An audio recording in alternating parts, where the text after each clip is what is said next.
Tired of your awesome data being trapped in a CSV file on your laptop?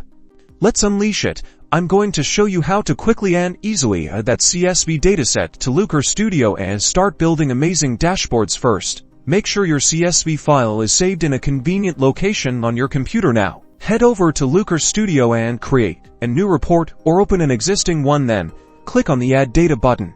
It's usually located in the report editor. This will bring you to the Connect to Data screen. Scroll down until you find the File Upload option and click on Upload Files. A window will pop up, and this is where you'll navigate to the location where you saved your CSV file. Find your CSV file, select it, and click Open. Looker Studio will now begin uploading and processing your data. This might take a few moments depending on the size of your file. Once the upload is complete, you'll see a data validation screen here.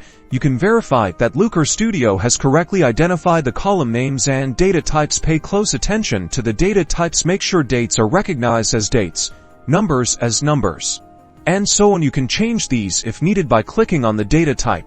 When you're satisfied that everything looks good, click it, and there you have it. Your CSV data is now connected to Looker Studio, and you can start building charts, graphs, and reports to visualize your insights. You're now ready to turn your data into stories. Be sure to check out the description below for helpful tips on preparing your CSV file for optimal performance.